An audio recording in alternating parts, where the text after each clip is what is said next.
From KMUW Wichita, from Toronto, Ontario, and from Armenia, Spain, this is You're Saying It Wrong. Let's talk words.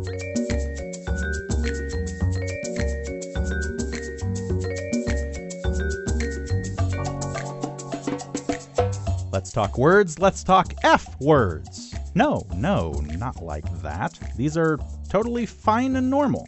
Fine. See, that starts with F.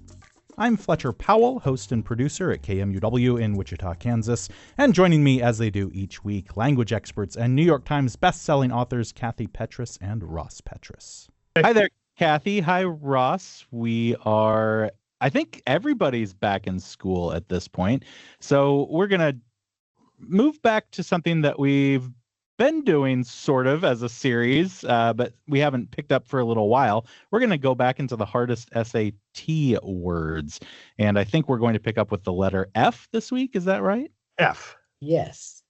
There are many things we could say about F in this case.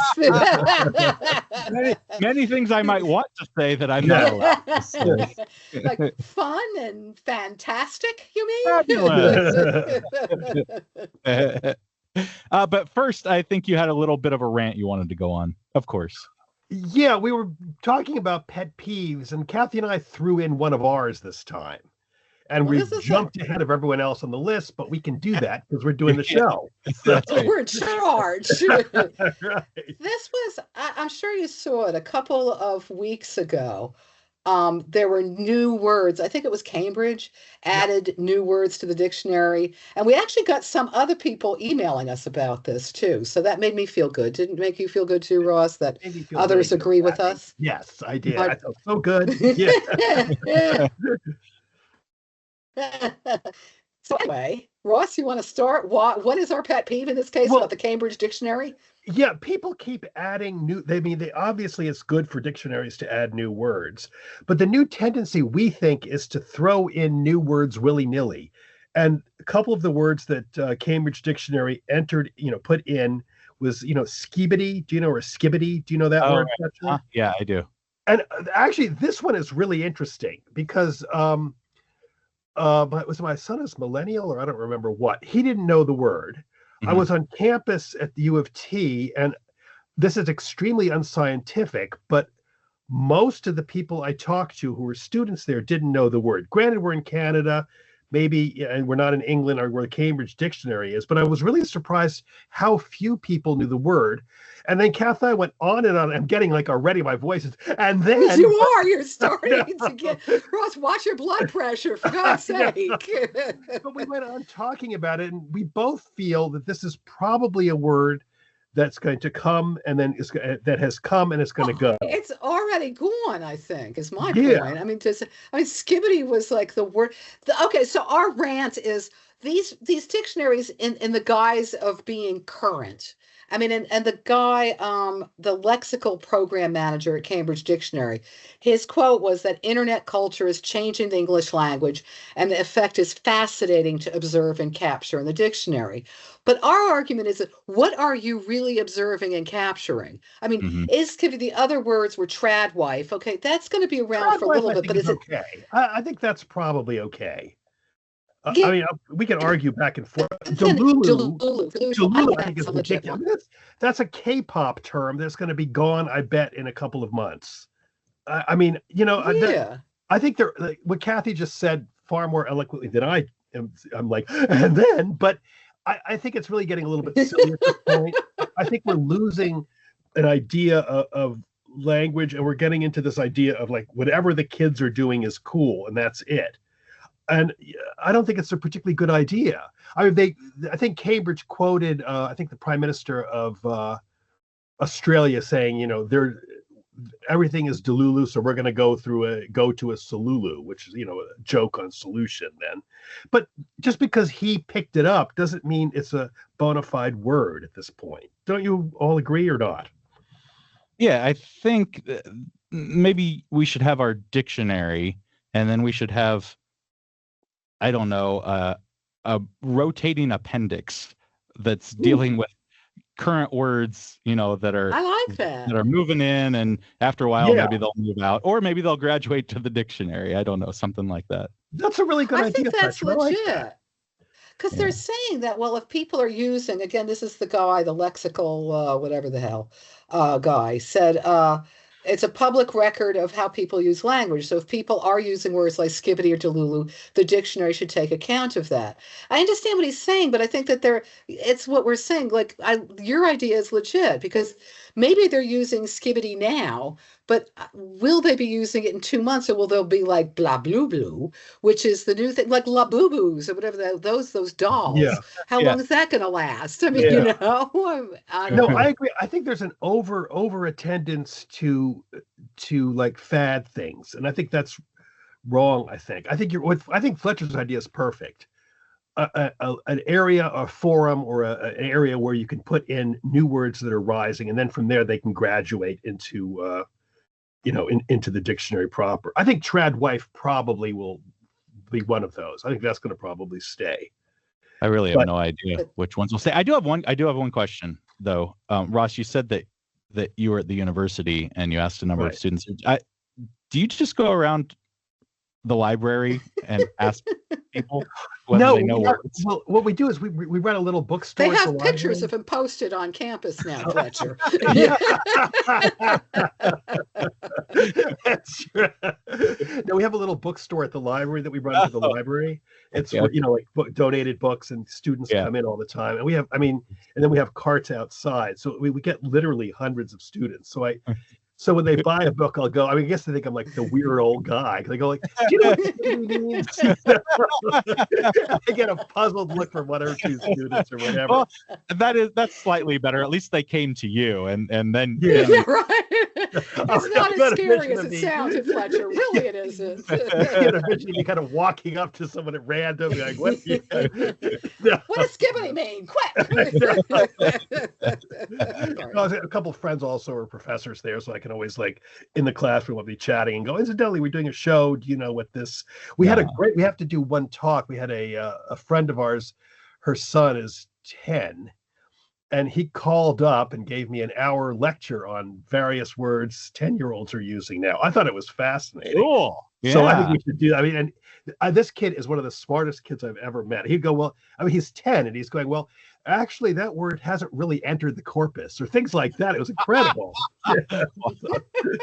So I think we should do a show with him. What he had said on. Anyway. So we're jumping back into the hardest words ever found on the SATs, and we have moved up to the letter F. So you're going to make me spell these words again? Is that what's going on? Spell them and define them, and then we have one or two different types we'll talk about as we go. Okay. So here we go. One or two pronounce here. Yes. Okay.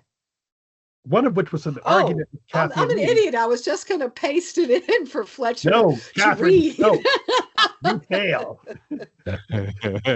Okay, the first word, Fletcher, as Kathy is facetious.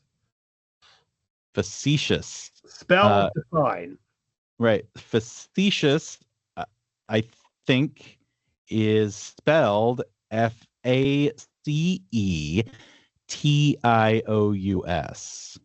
Yes. Yes. Okay, I got that part right. And an exact definition, like a very precise definition, I'm not sure I've ever really known. But when you're being facetious, it means you're not completely being serious about something. You're joking a little bit about it. Right. Mm-hmm. There's a nuance to it nowadays. Waggish, I like. There's waggish. Waggish is a good word, Kat. I like that. Yeah, that is There's nice. a nuance to it. It's usually used in a certain sense. Can you tell me?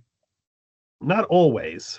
Let's see. Oh no, I was being facetious. I'm not sure exactly. I don't really agree with that, even though Ross, it's a definition. Do you? Because I don't think of it that way. Well, maybe this is something that's changed. Maybe this is something that's changed a little bit. Yeah, the idea is that you're joking or jesting, often inappropriately. Oh. I'm just thinking right now, Kathy, you're just being facetious. To me, there is a slight, when I just said that, to me, there's a slight tone that Kathy is Not it's slightly negative. I'm not being like I'm not being haha funny. I'm being slightly pointy, like zip zip zip dip dip dip funny. That's what I see it as that way. I don't really feel that. I don't either, actually. I do feel like it's something you might say if somebody didn't realize you were joking. Like that's when you would say, "Oh, I was just being facetious." Yeah. So maybe I don't feel of it as a negative. I have it's a slight gloss on funny though, to me. If I say like, "Oh, Ross, you're so funny," or "You're so facetious," facetious sounds like a little bit, like you just said, pointy. It sounds a little bit clevery and pointy to me. Whereas funny just means like you're making jokes. Yeah. Yeah, maybe. So you're thinking of as facetious as more like sarcastic. Or there's like like I said, a gloss over funny. There's a slight tone to it. Whatever. We have the definition. I said whatever again. That whatever commenter said, Ross, the whatever man. And I just said whatever. I just realized. Now it's in your head. But I do think, I mean, that is the classic definition, is joking or gesture, and then they say sometimes or often inappropriately. So I don't think we really need to worry too much. Fletcher had it right. Yeah, inappropriately seems strong. That seems a little intense for what we're talking about. But maybe a little pointed. Yeah. All right, maybe not. Okay, we can. Pointy, I think, is Kathy's term. A little pointy. Yeah, a little pointy. Oh, I was going to say one quick thing that's interesting. It comes from the Latin, possibly, torch, facus, which is weird. I just never would have thought that. Anyway, the next word is facsimile. I like saying facsimile. You sounded like you did. So the fax machine comes from facsimile, right? Because you're making a facsimile of whatever you run through it. But fax machine is basically gone. People don't ever talk about making a fax anymore. But remember faxes? Yeah. But facsimile, of course, has stuck around. I mean, obviously it existed before fax and exists now. It's just interesting to me that word facsimile started to refer to this separate thing, the fax machine, and then it's moved back into what it used to be. A facsimile is like I don't know. Is it an exact copy of something? Exact copy? Yes. Mm-hmm. Okay. Exactly. So, exact copy. And fax machine obviously is FAX, but facsimile is FACSIMILE. Is it ILE? Yes, correct. Okay. You got it. So it's like we've got the word simile, which we know, which was something, something that's like something else, and then you've got fact. Does that fact play into this? Like, does that mean? Fact, and it comes from the Latin facere, the verb, which is to make. Fact would be like the make like something. Make it. Yeah. And fact would be the imperative. You're making something. Then simile is obviously similar. Cool. So and actually, initially it was spelled as two separate words when it first entered English. It was facsimile, two words. Which would be correct from the Latin. Exactly. Right. You're making it similar. Yes. Very good, Kathy. Cool. Well, I just looked it up in the OED. So, this did not come off my head. Wow, Kathy, getting good at Latin here. Okay, the next word, speaking of which, is this is a word that's odd. Factitious. What? Factitious. I'm saying it so you can spell it right. Oh, how is it? Why are you doing that, Ross? How is it normally pronounced? Factitious, I think. Yeah. Okay. Factitious would it be spelled? Factitious. Yeah, factitious. Yeah, factitious. Okay. I don't like this word at all, incidentally, but I don't think it really matters. But I don't. Factitious. Well, I think I can imagine that it's FACTITIOUS.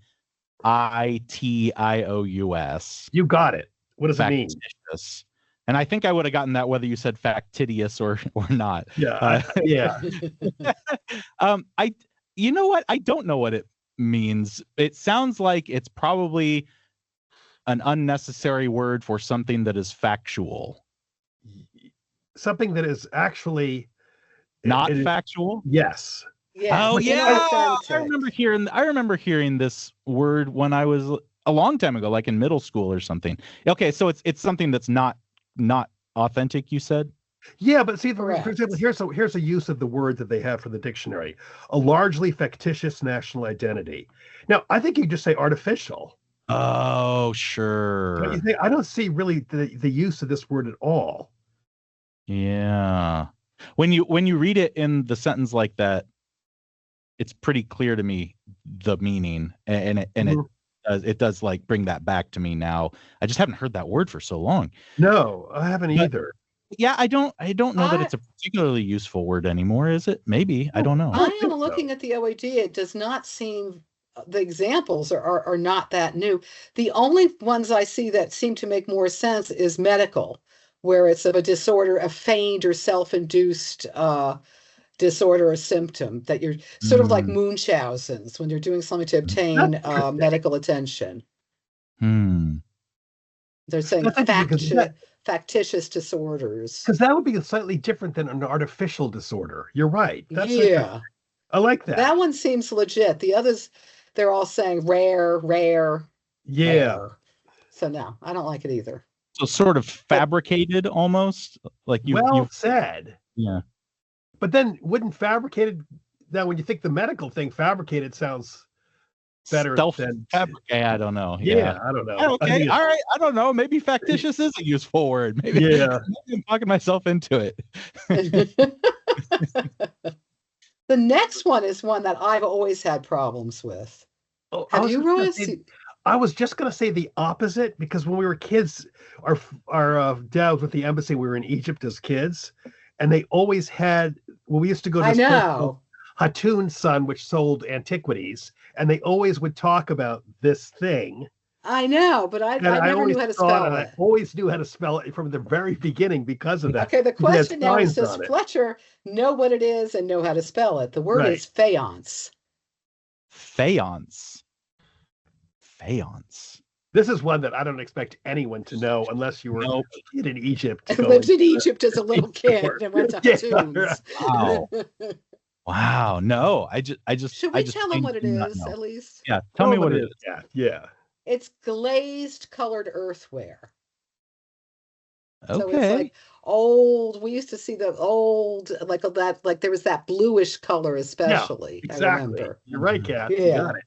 Wow. They had signs in English and in Arabic and all that. So I used to look at the signs as kids. Remember, it was a huge building and we had all these rats. We used to chase rats in the building. Remember we chased the rats. Yeah. It was huge. But there were always these signs where they had all these antiquities, and they always said this seance there. So I knew how to spell it, like at 8 years old. So I didn't. I was busy following chasing the rats. I don't know how to spell it. The only thing I can think of is like seance with an F, so I'll spell it that way. So, but FEANCE. No. Okay. Okay. It's French. It's a French background. That doesn't help, does it? No, it doesn't, because I think seance probably is too, isn't it? Yeah, you're right. Tell me. It's spelled FAIENCE. FAIENCE. Wow. And it probably comes from a French town called Faience. No, an Italian town. An Italian town that the French, exactly, the French picked up. And it comes probably from a Latin faventia, which meant silence or meditation. It was a silent, tranquil town. I don't quite know how. That's what we got, and they made ceramics there. So it just picked up the name of the town. Cool. Okay, Kath, you want to read this one? This is the killer word. This is one that I never can pronounce properly. That's why I instantly said, Kath, do you want to read it? So I have the same problem you do. Do you want to make me pronounce it? No, I think we can do the spelling. I'll take it's foliage. Oh, right. This reminds me of things like verbiage or verbage. Mm-hmm. Where it's never completely clear whether you're supposed to say the E part or not. Mm-hmm. Foliage, FOLIAGE. Good. Correct. Okay. Very good. This is a biggie because a lot of people chuck the I in before the L, and they say foliage. Foliage. Oh, interesting. Yeah. And interestingly, if they do that, they're actually more approximating the original spelling, which was F-O-Y or F-F-O-Y-L-A-G-E. I mean, the vowel would be before. And metathesis, we've talked about metathesis before. Letters bop around and they switch, and that one switched. Oh, wow. Oh, yeah, because that was because the Latin made it change from the French. Yeah, because the Latin word for leaf is folium, and the I is on the other side. So they said, okay, let's make it like Latin. That's a good idea. I don't know why they always did that, but they did. They liked that idea. I know, very annoying, actually. I wish they hadn't. It would have been much simpler. The next one is easy. I don't even know why this is on the list of hard, because I can't see how you would misspell this. The word is forensic. Forensic. Do you think that would be so easy if we didn't live in, the world of CSI and Law and Order? Actually, that's a good point. Yeah. I mean, we see it all the time, right? F-O-R-E-N-S-I-C. F-O-R-E-N-S-I-C. Yes, forensic. You got it. Yeah. Yep. Correct. Well, came from the word forum. Oh, really? Yeah, that was interesting. Oh, you know what? Okay, so that is interesting, because I was going to ask, you end up with two different kinds of forensics. One is related to like criminal activity, and one is related to the other half of the debate class that all the kids took in high school, right? Which they're both linked that way etymologically, because in the forum, it's a place where they would have courts or public discussions and debates. So therefore, you were doing a court like in a debate, or you're doing a court in the sense of like you're guilty of murder, and let's do some forensics on that. So it has both linkages actually work in that sense. Fascinating. I never knew that. I did always wonder why that word existed in two what seemed to be very different ways, but they aren't that different. Wow. I'm pasting a word in for you to pronounce, Fletcher, and define. Okay. The word is spelled F-R-A-C-A-S. F-R-A-C-A-S. I don't honestly know that I've ever exactly known how to pronounce this correctly now that you bring this up. And I don't think I've ever actually looked it up. It seems like it should be fracas or fracas. I'll go with fracas, I guess. Well, you could go with either one. They're both correct. No. Oh, neither one's correct. No, they are. Is it? I know, Ross. I was being annoying. She was being annoying. Hold up. She was being facetious. Yes. Very good. Nice. I was being pointed. Yeah. And this is like a big kerfuffle, a big, ado. Yeah. I always said fracas. Did you really? Yeah. And Kathy is doing the British pronunciation. What? Are you serious? Yep. Uh-huh. I always said fracas or fracas, and then Kathy and I were discussing it, and then it turns out Kathy is using. basically, you look at the word, you could pronounce it any way you want. There'll be someone saying it. So this is sort of a trick. Isn't this one of those words, though, that no matter what you say, everyone's going to think you're wrong as opposed to right? I think Fletcher said kerfuffle, and I think I would use that. And we all know how to pronounce that one. So I didn't realize it comes from it's a back formation from cassare, for cassare, which is cassare is to smash and to break up. And then the fra is from infra, which is below. So I don't quite understand you're shaking it from below, I guess. I don't quite get the thing here, but whatever, that's the thing. Okay, Fletcher. Fulgurous. Fulgurous? Yes. Fulgurous. Fulgurous. F-O-L-G. O-R-O-U-S. Well, close, but no quite cigar here. It's F-U-L. Fulgurous. Fulgurous. Yeah. Fulgurous. Yeah. Okay. Yeah, no idea. Absolutely not. I've never heard of this word. Okay, it tends to be more poetic. It's flashing or brilliant. Comes from fulgor, lightning in Latin, fulgere, which is to shine, flash. This one, I mean, if you know Latin, it's easy, but if you don't, I don't think it's particularly used that well. Wait, can you spell the whole word again? Fulgorous. Okay. I agree. If you don't know the Latin, that word does not sound like that definition. Not at all. It doesn't sound at all like lightning. They say in the OED it's chiefly literary. It doesn't feel at all like the meaning at all. To me. So interesting to me. I guess because the Latin instantly. I mean, when you look at the word, I'm looking at the letters right now, and I'm seeing little flashes of light, and it's not like Oh, you see, I'm seeing like stalagmites or something. I'm seeing like heavy. Oh, that's so interesting. Yeah. I'm closer to Kathy's. It seems like maybe it would be a fat blobby thing. I mean, that's not a stalactite. Yeah. No, it's not brilliant and flashing to me at all. No, definitely not. Well, all of our ancestors, Proto-Indo-European, it comes from the Proto-Indo-European fleg, which is to shine. So I think all of our ancestors now are turning over in their graves at your horrible redefinition of the word. But let's go on. I don't want to fulminate. Kath, go on. Fulminate is the word. That's an easy one. Fulminate? That's a gimme. Yeah, fulminate. Yeah, well, I know how to spell it. Fulminate. Fulminate. I don't really know. I don't really know what it means. I think I would know what it meant if I saw it in a sentence, but just giving it to me cold like that. Read a sentence, Cap. Mr. Cameron has fulminated publicly about cutting public sector pay. Yeah, maybe not exactly ranted, but grumbled, expressed irritation. As you think about that, let's go back to the word fulgurous. And then rethink what you just said. I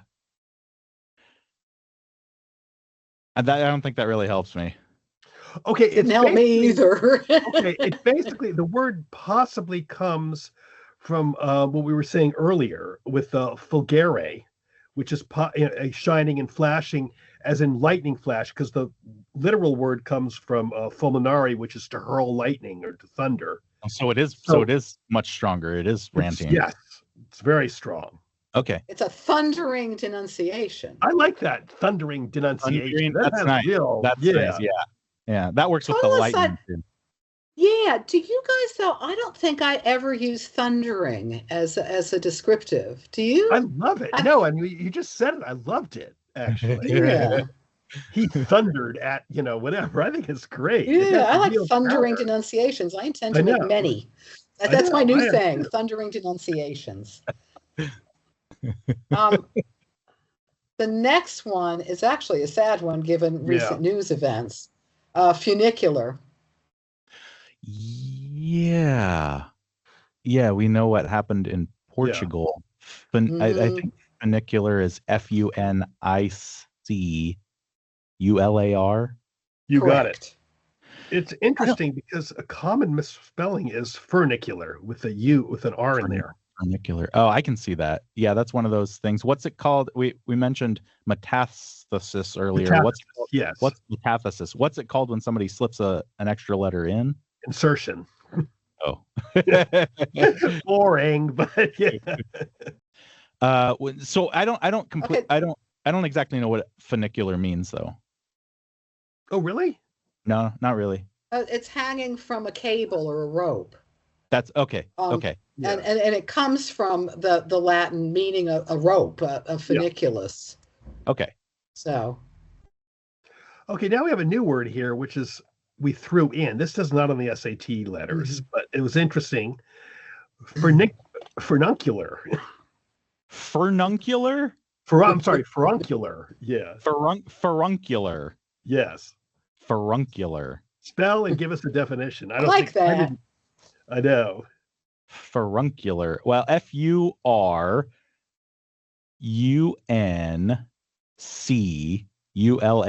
sort of like avuncular, but with a fur. Correct. Yes, very good. Do you have any idea what it means? I can't imagine you would. You get like 500 points if you do get this. Avuncular is like your uncle, like the way your uncle would be to you, right? Furuncular is very much not like what your uncle would be to you. It's true. It's not at all. No, I don't know. What is Fletcher? I'm really interested because that was actually a really interesting guess, because the word itself, the Latin word fur, F-U-R, means thief. Now, this is getting a little bit kind of, so it's like basically you could argue, and originally in Latin it sort of meant like being like a thief, but then it kind of transmogrified basically into being a boil or a burning sore, I guess. I guess the thief hit you and you've now like are hurting. Wow. Because you'd have a furunculus on your body and you go, oh my God, look at that furunculus. I'm furuncular. So it's like of or resembling a boil on your body? Yes.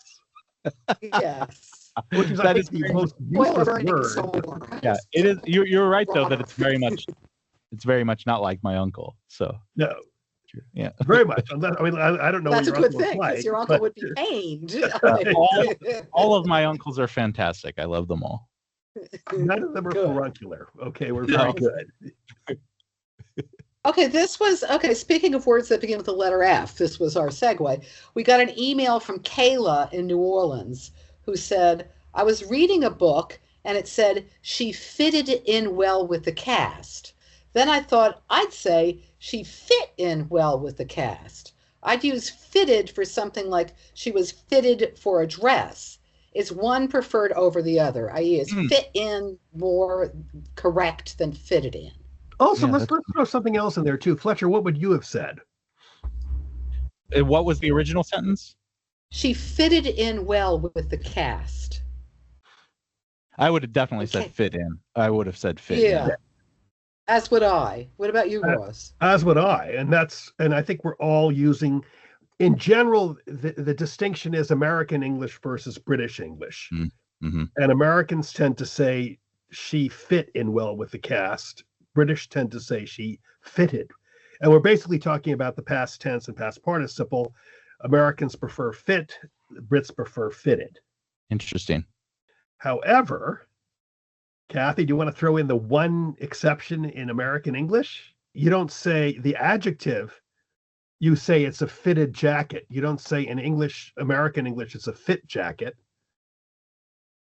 No, right? Of course not. But you also say, I mean, when you talk about fitting a jacket, as she herself said, you do use fitted as a verb when it is about fitting clothing. You don't say they fit the dress on her. They say they fitted the dress. They fitted it on her. Fitted, the tailor fitted me. It sounds so odd when you say fitted. But it is. But I think it's a good distinction, because if you just say fit, then it sounds like maybe they're just trying to cram somebody into something. But if you say fitted, then you know that it's being tailored, right? True. Yep. And speaking of tailored, that's another British American thing. We say tailored in the U.S. In the UK, you say bespoke. It's a tailored suit made to order. It's a bespoke suit. I love bespoke though. I know you do. You always say bespoke, Kathy. I used to love bespoke, but now you can like go get your bespoke acai bowl or whatever. Like everything. I know. So it's lost most meaning. It's lost its charm. Actually, let's throw one other out too. Knitted and knit. It's the same sort of thing. The distinction. Knitted. I knitted a sweater. I knit a sweater. I knit a sweater. Knitted a sweater. I would probably say knitted, actually. Huh. I would say I knit. I can't knit for the life of me. So, but I would never say any of that. Say he crocheted a scarf. She crocheted. She knitted a scarf. She knit a scarf. I'd say knit. I think. Knit, I do too. I think I'd say knit. But you knitted your brow. Yeah. You wouldn't knit your brow. You knitted your brow as you knit your scarf. Yeah. Knit. You're Saying It Wrong is part of the NPR network and is produced in the studios of KMUW in Wichita, Kansas by me, Fletcher Powell. Kathy Petrus records from her home in Armia, Spain. Ross Petrus from his home in Toronto, Ontario in Canada. Torrin Anderson composed our theme music. Our digital team is Beth Golay and Carly Cooper. Carly Cooper is also our video editor. You can subscribe to our channel on YouTube. You can find all of our past episodes by subscribing to the You're Saying It Wrong podcast, wherever you get your podcasts, or by visiting us at kmuw.org. If you have a question for Kathy and Ross, if you'd like to suggest a topic, or you just want to reach out, you can email me at powell@kmuw.org, or email them at kandrpetrus@gmail.com. You can find all of their books pretty much anywhere you get books, and a handful of them are also available on audiobook, read by the authors themselves. Thanks for joining us. We'll be back next week.